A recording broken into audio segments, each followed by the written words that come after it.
Our trip has finally begun. We're underway. We're going down the Mississippi River towards the Gulf of Mexico. I've heard that line before. Downstream.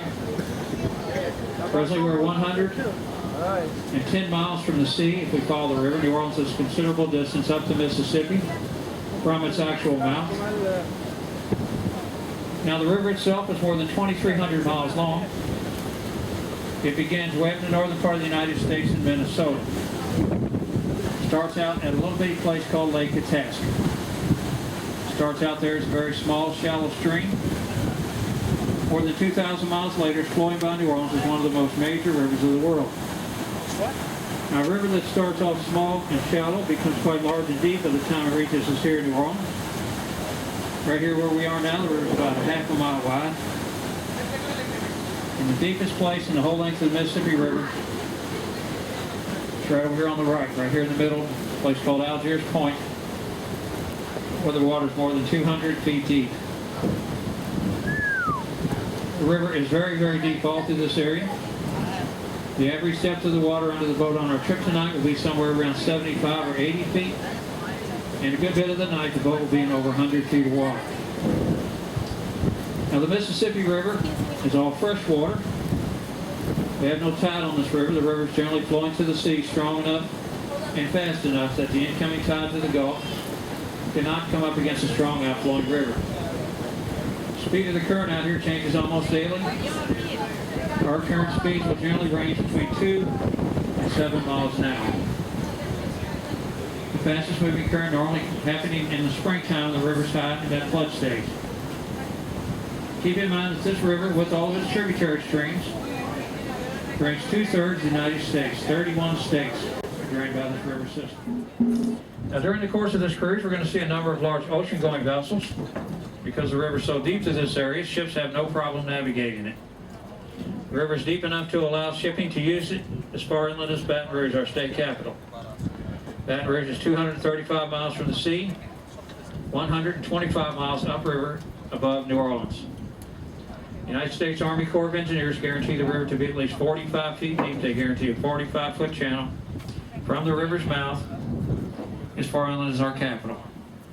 From Baton Rouge on up north towards Memphis and St. Louis and places on up above there, the Corps guarantees a 12-foot channel, a channel that is mainly used by river boats and barges. Passing from a big refinery a little bit later in the cruise. One of the biggest exported products out of this port is grain. The grain that is grown in the grain-producing states in the Midwest is floated down the river in barges and is loaded on ships here in the New Orleans area to be exported all over the world.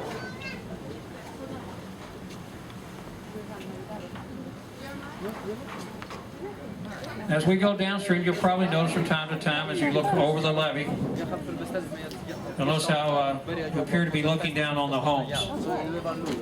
Much of the land on both sides of the river in the New Orleans area is below sea level. The river today is a little over 13 feet above sea level. So at the very minimum, the river is 13 feet higher than the land today. In some places it's as much as 21 feet higher than the land. We'll show you a little place here shortly where the river is more than 20 feet higher than the land. Louisiana, a good bit of New Orleans, has very much of an open coastline. We have Lake Pontchartrain, which is directly across land here, about 5 miles off to our left. It's a 600 square mile lake that opens into the sea. And when those hurricanes come ashore, they push a wall of water up into that lake.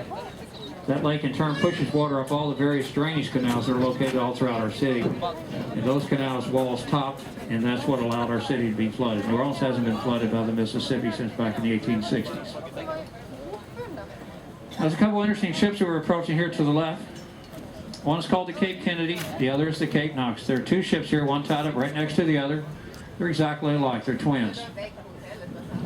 They're painted navy gray, they're owned by the United States government, and they're used to transport supplies for the United States military during times of war. These are not warships, these are cargo vessels. Notice the red, white, and blue band painted around the ship's smokestack. That tells us that these ships are part of the United States Ready Reserve Fleet.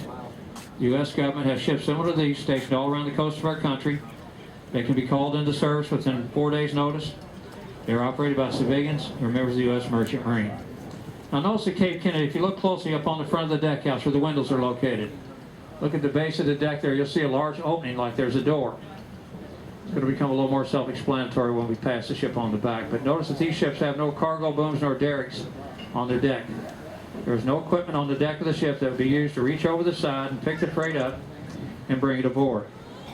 We pass the ship, look on the back of it, you're going to see a large ramp, very much like the tailgate on the back of a truck.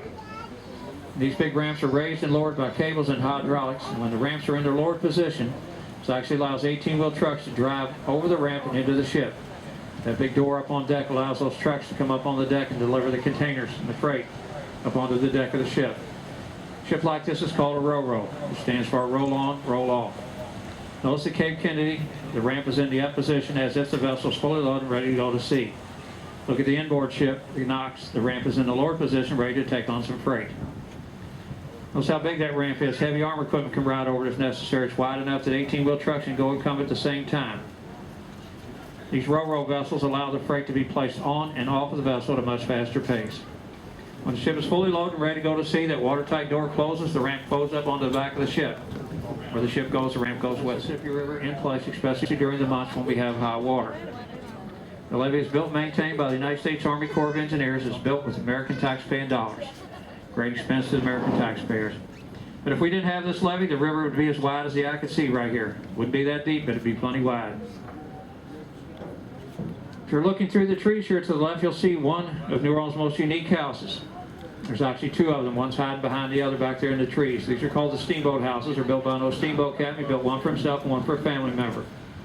He built them to look very much like the boats upon which he spent so much of his time. The brick chimneys turned into metal smokestacks when you reach the roof line. The little glass house on the top is very much like the pilot house on a steamboat. The ship that we see here to the left, the Perla, is a medium-sized general cargo ship. She is moored here awaiting repairs. You can tell the ship is empty quite easily because the way the hull or the bottom of the ship is painted. Since we see so much of the area that is painted red, it tells us that the vessel is well up out of the water. And one of only two steamboats on the entire Inland River system. The boat that we ride tonight as well as a steamboat up on the Ohio River in Louisville, Kentucky. The only two steamboats in service in today's modern world. 100 years ago there were thousands of boats like the Natchez. Now there are just a few. The boat that we ride tonight was built back in 1975. She's not all that old. She's 35 years old. She's built locally here just a few miles down the river, licensed by the United States Coast Guard to carry or accommodate 1,633 passengers. The vessel is fully steam powered. The paddle on the back of the boat is what propels us.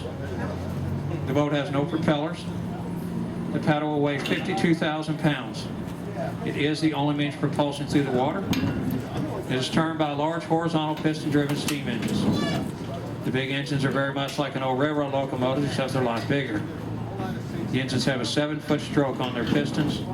Pistons move in cylinders that are 15 and 30 inches in diameter. Steam is manufactured in boilers, which are forward and under the vessel smokestacks. The reason you don't or won't see smoke coming from the stack tops is because the Natchez is burning diesel fuel. Back in the old days, steamboats on the Mississippi would have been using wood, and then later coal. But diesel fuel is the preferred fuel for a boat like this nowadays.